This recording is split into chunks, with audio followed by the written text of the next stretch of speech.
Hello and welcome to Election Discussions. Thank you for joining us. Election Day in Canada is quickly approaching, and between the change in party leaders, international relations, and record-breaking advanced voting, this election is proving to be quite different from previous campaigns. For the past few weeks, I've met with several local experts to discuss the election, including top issues, what issues have gone to the back burner, what local ridings to watch, and more. Hope you enjoy.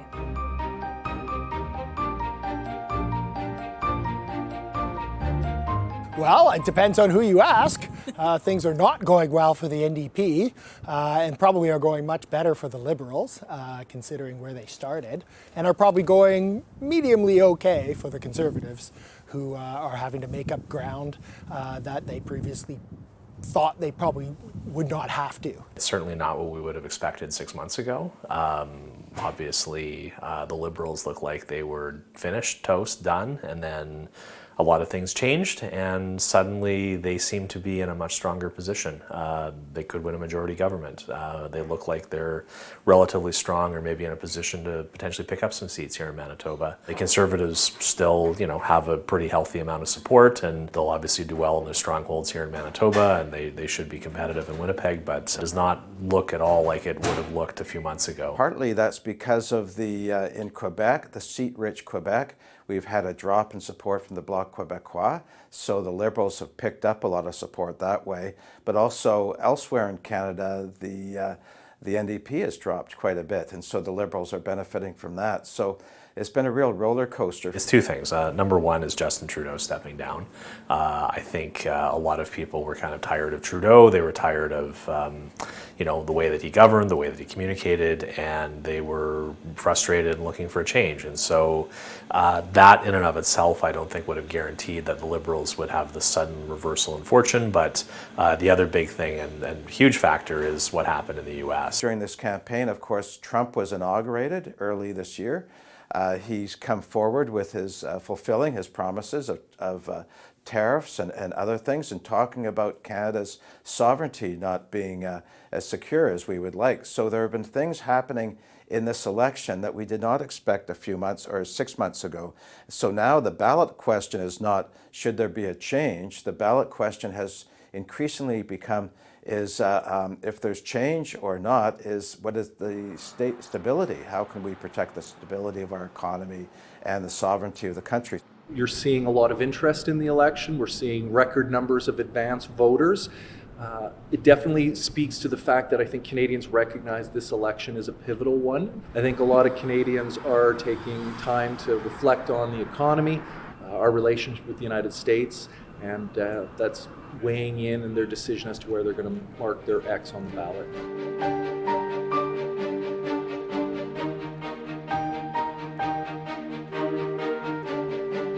Again, depends on who you ask.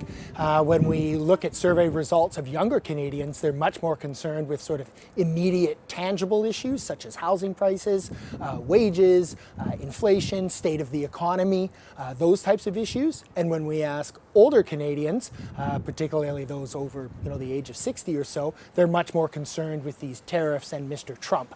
And we see that division translating into partisan support, which is actually quite interesting in that younger people are more likely to be supporting the Conservative Party under Mr. Poilievre, and older Canadians are more likely to be supporting the Liberal Party under Mr. Carney. The tariffs are affecting, many parts of our country, such as Windsor, Ontario, where automotive plants in southern Ontario, pharmaceuticals in the Mississauga area, those in Western Canada, not just the United States tariffs, but Chinese tariffs. And if you're a farm producer in terms of hogs or canola, those areas are very hard hit by American tariffs, but also the Chinese tariffs. And the other issue, I think, is still the cost of living and concern about that. Those two issues are connected to each other. Well, they're staying away from the word poverty. They're talking about affordability, which they do. They are all speaking to the middle class because the middle class vote, and they are willing to kind of sacrifice the needs of the lower income folks in order to get those votes. Canadians are looking to see who is best to be able to deal with the deficit. We have a ballooning deficit. Who's going to be able to deal with creating the economic conditions that are going to help businesses invest. So the economy is number one for business, for Canadians overall, and it traditionally has been.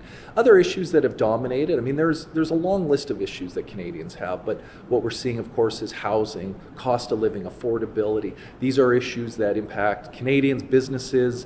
There isn't anyone that isn't touched by the issue of housing affordability and cost of living. That's all we hear about is the cost of food. That is one of the biggest growing needs. We often work with Harvest, and they report like an incredible increase, 150% increase in food bank usage. With them, they are also moving into the view of food justice, not even food security anymore, food justice. And they're working, with communities in the north about creating and growing their own food.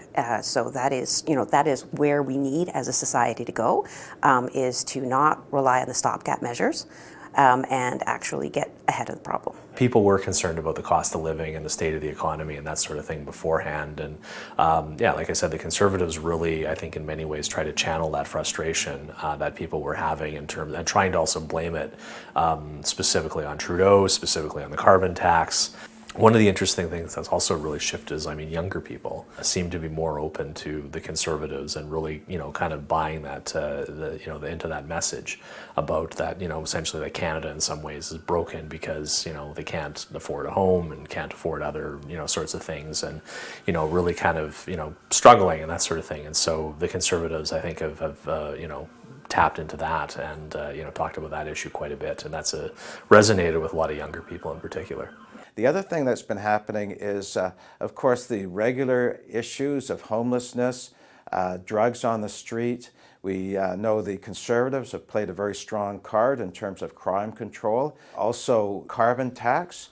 The new Prime Minister, Mark Carney, his first act on being sworn in was to axe the tax. So some of the pillars of the Conservative Party going into this election have been removed. And so they've had to pivot during this campaign to try to rebuild the ground that they had 6 months ago. Ultimately, a lot of the issues Canadians talk about, healthcare, environment, education, infrastructure, all these sorts of issues, fundamentally are made possible because we have a growing economy. It is in Canadians' interest that we make the economy the number one issue in the federal election. And by nature, it is. Right now, Canadians are asking themselves, who's best positioned to actually create the conditions for success? That business is going to be able to invest, be able to grow their companies, to hire more Canadians, and ultimately be more successful. And in doing so, Canadians are more successful. That's what this election's about. Who is best positioned, regardless of what comes our way, to be able to tackle those challenges and be successful.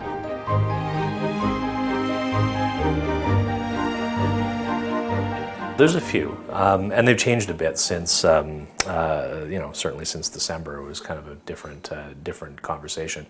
But Winnipeg South is always one that I look at very closely, because Winnipeg South, since the 80s, has always voted with the government in power. Whenever Winnipeg South changes, the government changes in Canada. So as Winnipeg South, so goes the nation.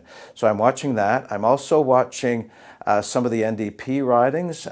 Leah Gazan in Winnipeg Centre, long time NDP and CCF seat. It was held by the Liberals a couple of times, but it really is a working class neighborhood that Leah Gazan is hoping to hold on to. Rural Walia looks to be giving a very strong campaign against the incumbent Leah Gazan. And again, a win on that front would be very good for the Liberals. They're looking to pick up a number of NDP seats, and that would be quite a significant loss for the NDP. Another one is Transcona. Elmwood Transcona has Leela Dance, and she won in the recent by-election, but you can bet the Conservatives are working hard to take that from her. And one thing working against the NDP in Elmwood Transcona is if people are deciding to vote against the Conservatives or to support Mark Carney, they might be leaving the NDP and going to McIntyre, who's the Liberal candidate. Winnipeg West is another one that I think is interesting. Again, it kind of looked like it would be a Conservative romp a little while ago. It probably leans a little more Conservative usually, but it's one that I think could be pretty close, considering, because the two candidates running against each other, this is the third time that they've faced each other. One's a current MP, one's a former MP. Some of the other ridings I'm watching, St. Boniface, which doesn't have an incumbent, Dan Vandel's not running again.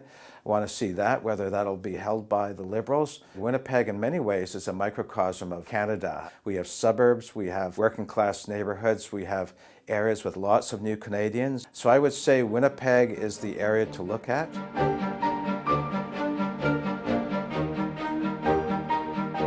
The absolute collapse of the NDP and the rise of the Liberal Party. What's been interesting is it's not so much this election, but has been the pre-election period and the shift that we've seen. Prime Minister steps down, a new Prime Minister steps into the leadership, and we have a completely different election before us now. It is an actual race right down to the wire, and that has been surprising.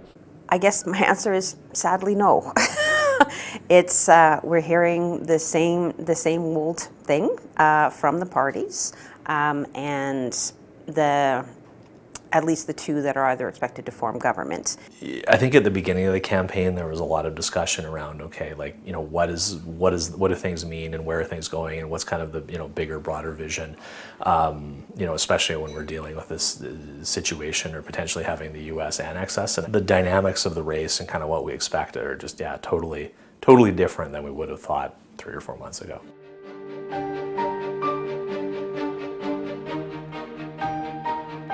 You know, for every Canadian, there's going to be issues that speak more specifically to you. An issue for so many is how are we going to deal with the environmental and climate challenges that face not just Canada, but the world. We have to be a contributing partner to solutions in that regard. But again, for so many, the ability to tackle some of those issues, most if not all, really starts and ends with the ability of our economy to produce growth and the revenue for government and business to be able to tackle those challenges. Obviously, Winnipeg is a wonderful city. It has so much going for it, but it is the capital of a province that is a have-not province. So that needs to be addressed. And from the federal level with their transfer payments. There are rules around where the provinces are allowed to spend their transfer payments. They're not terribly strict about that. And sadly, I think it does need a federal government to actually come in and put some more guardrails around the money so that it actually is across Canada, it shouldn't matter where you live. You should have access to the same services. That's what transfer payments are supposed to be about.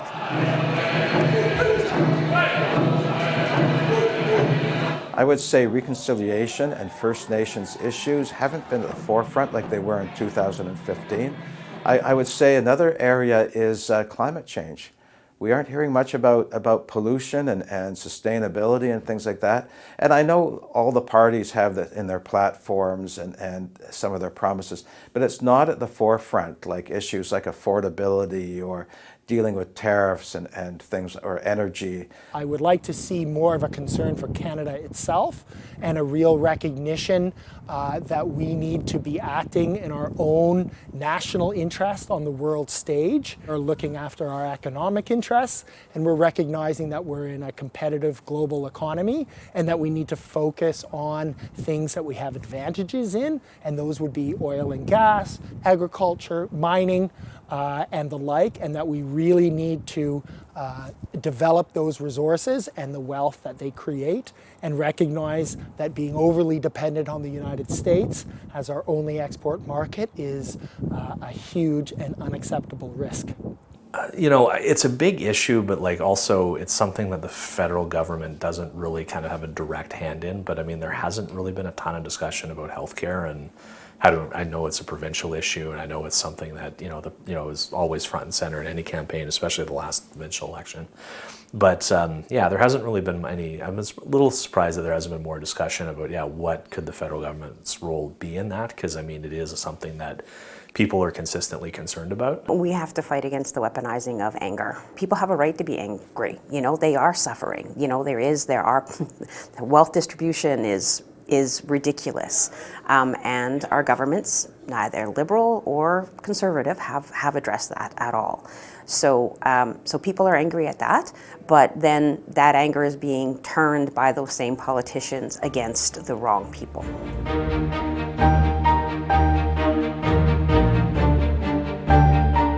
Voters in Canada vote really mostly on three dimensions. One, on the local candidate. The second thing is the party brand. People are attached to political parties, not as much as they were decades ago, but the party brand still means something. But thirdly, the leader and who the leader is, and that's the most important factor in national elections. I think that's part of the goal of the Liberal Party, and they've been very successful at that, at transferring emphasis away from the party itself and onto their new leader. And in that case, I'd have to give the Liberal Party quite a bit of credit. But I feel that in Canada, it is the party that is really the key institution that governs.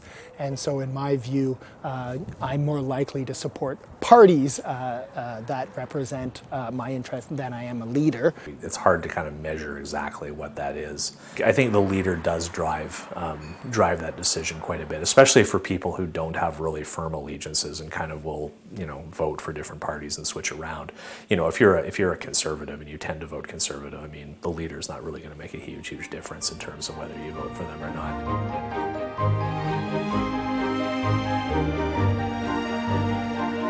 It'll be interesting to see what is the actual voter turnout. I am very pleased to see Canadians go to advance polls in record numbers. That is encouraging.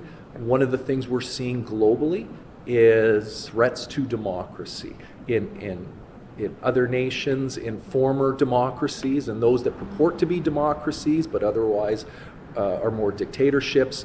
And right now, Canadians can send a message to the world that our democracy matters, that we care about our democracy, and we're going to support it in every way, shape, and form. I would hope so. My sense is that this is a very important election. There's been a lot of coverage of it, and I would hope that more Canadians would turn out to vote, although I've hoped this in the past, and generally we see sort of a consistent 60-odd%, which is what we've seen in the last number of elections. We've had a decline of turnout over the past number of decades.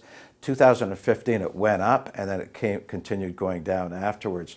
So when there's a change of government or there's a lot of attention to politics, and there's a lot of attention to politics in this election, we might see an uptick in turnout. I would say that the question is, will a lot of the marginalized communities show up? Will First Nations show up to vote? They might not be as energized this time around as they were in 2015.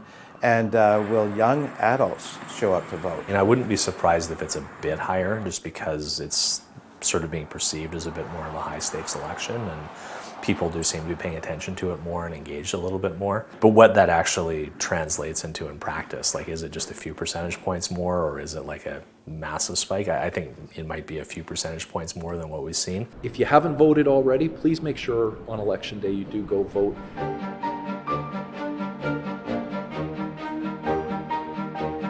Really, basically, they have to stop doing what we've always been doing because it hasn't worked. So they really have to look at again, as I mentioned, the stopgap measures. They are necessary in an emergency, but that's what we keep spending our money on, is emergencies only. We spend it only, that's true in crime, it's true in child and family services. We spend the vast majority of our money on trying to deal with the results rather than actually preventing it. We're not investing in adequate infrastructure, and our workers are not producing more for every hour that they're working. And as a result, Canadians are actually, on a per capita basis, getting poorer. And that is a major problem. That means there's going to be less wealth for individual Canadians, and there's going to be less wealth to support the welfare state, healthcare, education, social programs, all the things that we value.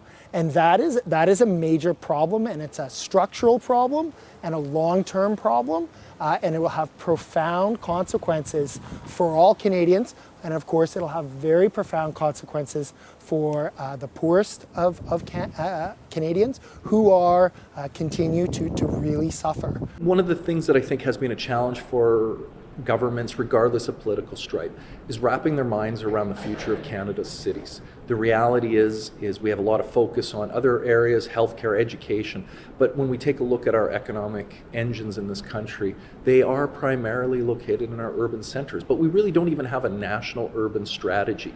And that's why we have issues like public safety rides to the top, downtowns, economic activity in our urban centers. These are issues that continue to percolate every election and in between elections, but we still have yet to see a government rise to the occasion and saying we're going to develop a true national strategy for Canada's cities. One thing that actually can be done is Canada is a very different jurisdiction than others, and we are really dominated here in Canada by the major grocery chains. That's not the same in other countries. So we don't have a lot of choice. It doesn't escape me that we're in the year 2025.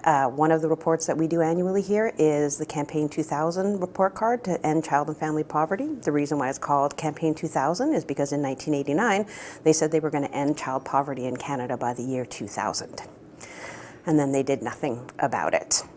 So when you're talking about affordability and with all the focus to the south and saying we have to, we've got so many needs here, people are hurting here, they're still talking to the middle class. My point would be, had we ended child poverty, how much better off would this whole generation be? Because we're talking 25 years later. So people would be far less vulnerable than they are right now. I think many pundits and academics will dissect this election for years to come to truly understand.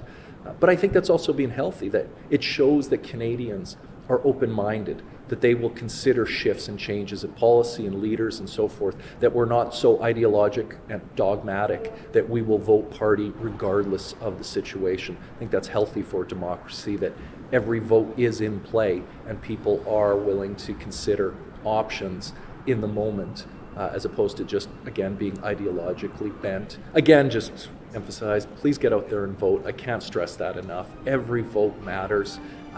If nothing else, just remember you're expressing your thoughts, your desires, your ideas in where you mark your ballot. So that's why you need to get out and vote.